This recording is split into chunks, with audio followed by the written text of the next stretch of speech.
So Donald Trump, not in these exact words, but basically admitted this week that a lot of the things that he's been doing, a lot of the policies, a lot of the executive orders that he's been signing off on was all made with the intention of getting black people back into the field.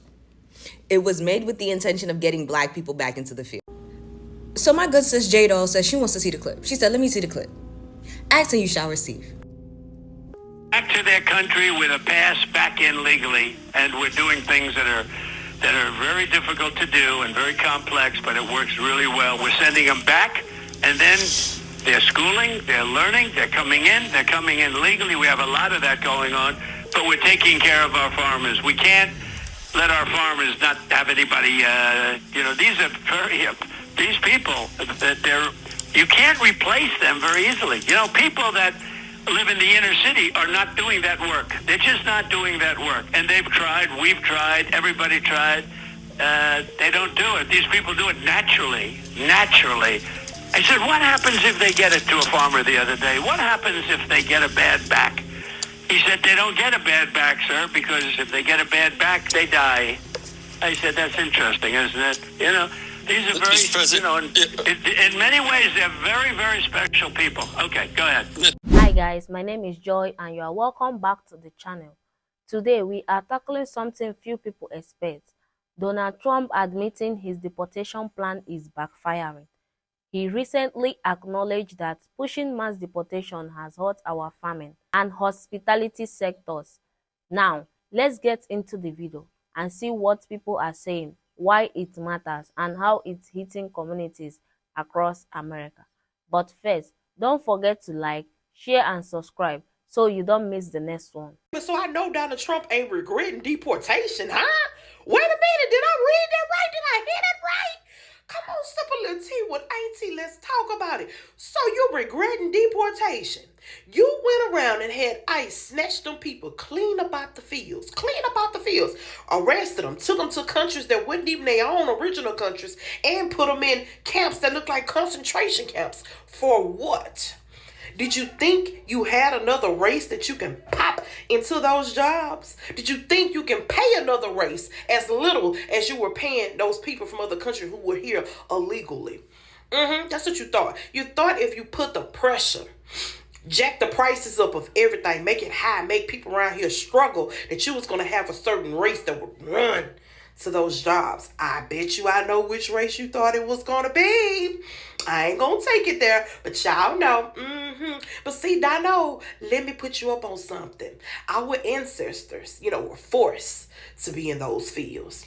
Our ancestors lack knowledge. They were unable to go to school and be educated and learn how to read, learn how to count, learn anything about handling business. They were forced. They were just tossed there, told whatever, and they had to do it. Shout out to our ancestors. Shout out to all the people who fought to give us equal right, fought to give us education, fought to give us our own mind, fought so we can go to school and learn business, fought to just simply teach us 1 + 1 = 2. We are not our ancestors. We are not our ancestors. Do you hear me? Dino. Boy, if FAFO ain't just, circling around the White House right now, you done fucked around and found out, didn't you? Boy, yeah. People Trump deported, y'all should be proud. Because Trump just sat on Fox Live and said the quiet part out loud. Huh? To all the people Trump deported, y'all should be proud because Trump just sat on Fox Live and said the quiet part out loud. Trump just said, I kicked all of them out too fast. We thought once we kicked them out, all the people in urban communities, aka black people, was going to get back in these fields. Trump, what the hell you thought this was? Selma? Hell no, we ain't doing that.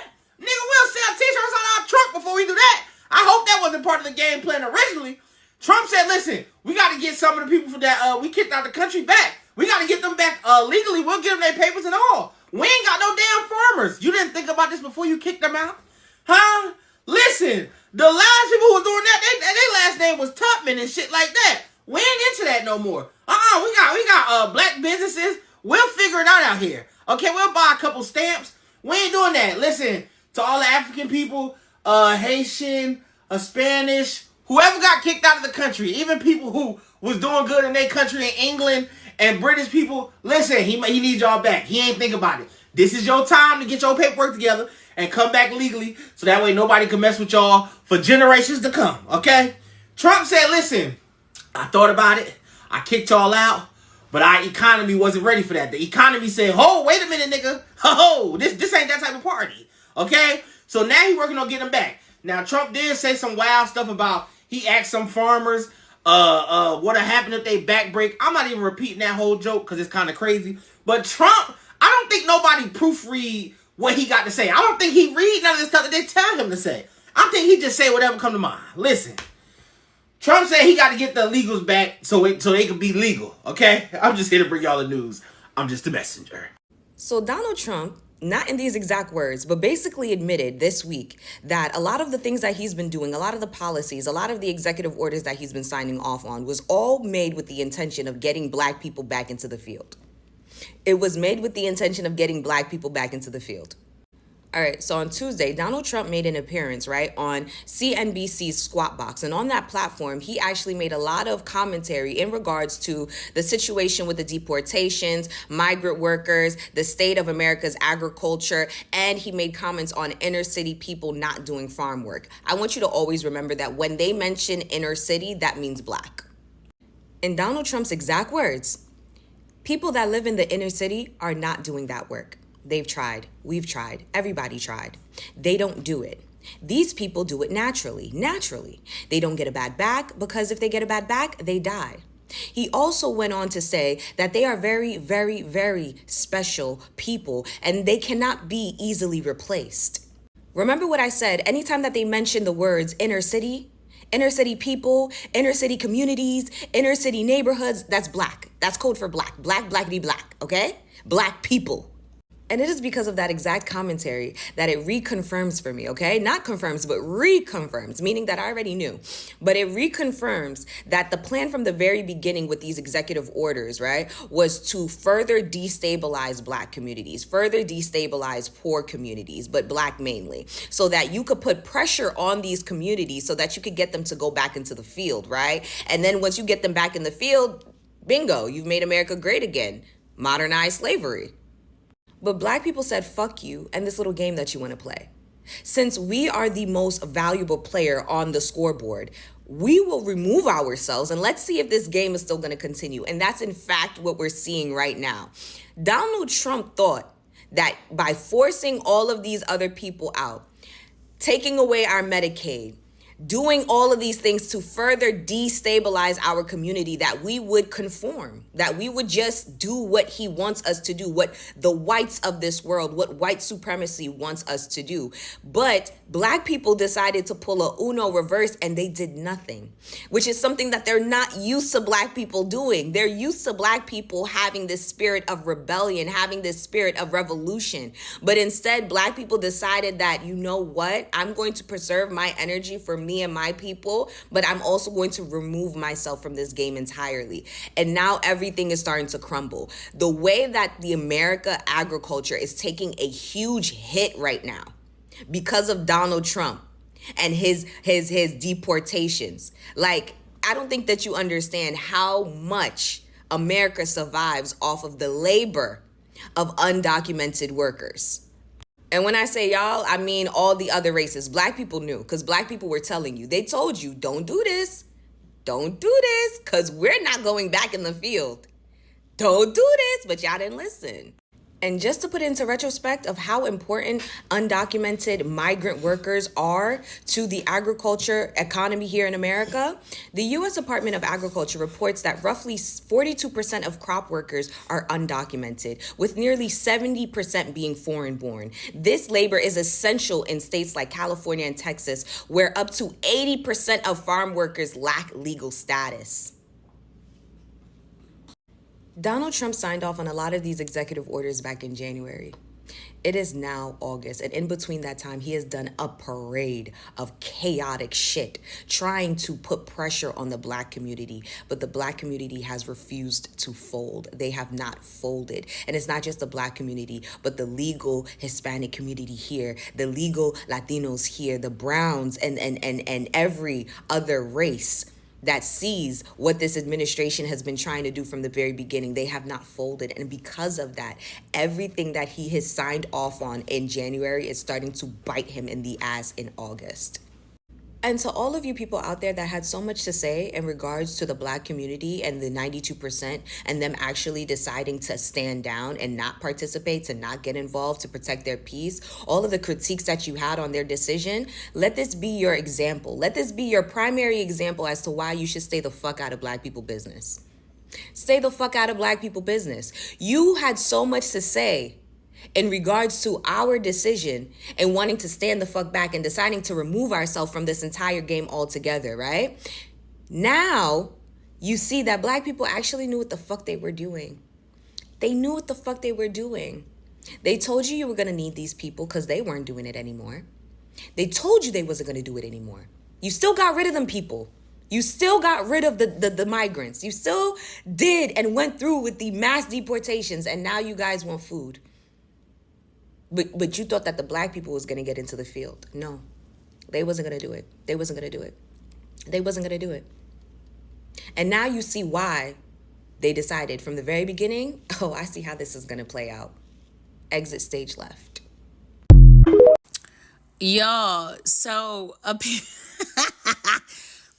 apparently the Republicans thought if they got rid of the illegals and they put more financial pressure on the black communities and the people of color that are American citizens, that we would want to go in the fields and we would want to do the work that the previous citizens that hadn't yet to obtain their citizenship would do. Now, hear me out. When the produce immediately changed, at first I was a little annoyed. I live in Arizona for perspective. So yeah, they here. They out here for real. And it hit us immediately. It hit us immediately. Do you hear me? When the produce went bad, at first, and not bad, but like it just was, you could tell. Like you can tell the difference. At first I was a little annoyed, but then I sat back and was like, no, actually, no, for real. That's what they need. They need to see that. And it wasn't just the produce. That's the crazy part. It was the produce and so much other shit that immediately like came like a wave through Arizona. They needed that wake-up call. I've been staring at a house that has been taking upwards of at least, I want to say 7-8 months to finish. Before they left, I used to watch, because this is where I live at, the whole strip is being developed. I watched them complete an entire development in under a year.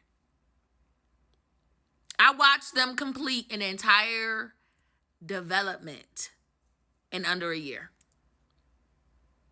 For perspective, it's a big ass development too. The entire development was done in under a year. There are houses on this strip in the past 6 months, they just been sitting. I had to stand still. Crickets, where y'all at? When the produce went bad, I was annoyed at first, but then I said, no, they need this wake-up call. They need to know the contribution, citizenship or not, that these people actually make to this country. They need to understand that a land that was already built off of stolen land does not give you the right to kick people out when their ancestors were indigenous to this land. You need to understand the contribution and the amount of work that they did, the jobs you didn't want to do, that I don't want to do on a daily basis. You also need to understand their contribution.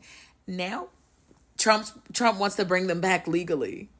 Because he's like, them niggas is not trying to get out there in the sun. And they not trying to do none of that work. And not. Why? So you can treat us 10 times worse? You gonna have to pay to play, baby. You gonna have to pay them people to come back here. You gonna have to pay them people to come back here. Y'all humiliated them in front of the whole world in the nastiest, most vicious ways. You gonna have to pay them people to come back here. Oh, and just so you know, our produce has increased. So I know they let some of y'all back in. I know they let some of them back in. Don't lie. I know they pushed some of them applications through and was like, listen, when can you clock back in? Okay? Everything's going to shit. I bet it is. I bet it is. I bet it is. You need to issue a very public apology. You need to offer them something. Offer them something. Offer them something. Excluding the Cubans that was like, oh my God, I vote for Donald Trump. Lead them out. They wasn't doing no work, no way. They wasn't doing no work, no motherfucking way. They think that they white. Lead them out. But yeah, y'all, Donald Trump said that because the black people don't want to do the jobs that the illegal citizens that they deported, because they don't want to do those jobs, they gonna have to let some people back in. Y'all, they built Alligator Alcatraz without even so much as thinking about. And now that I think about it, I don't think that they're going to let them back in without putting them through like a Squid Games kind of situation. Let me know what y'all think. Am I the only one that's clocking tea? Because you just built Alligator Alcatraz. And there has been a 60-minute video about you dumping people's bodies in the ocean and bodies washing up along the shore. So, I don't know. Maybe you should have thought this one through. Trump admission that his mass deportation push is hurting industries like farming and hotels is a rare and telling moment. It's one thing to push a policy you believe in, but when it starts tearing apart the backbone of communities and economy you've got, Trump is facing a reality many supporters ignore. Immigration bans don't just accept others. They can snap back and hurt people you know and places you love. For me, this shows a critical lesson. Politics must consider human impact. Real people and real jobs are paying the price. What do you think? Is this a moment of truth or just politics catching up? Drop your thoughts in the comments. And as usual, don't forget to like, share and subscribe. Thanks for watching. I will see you in the next one. Bye.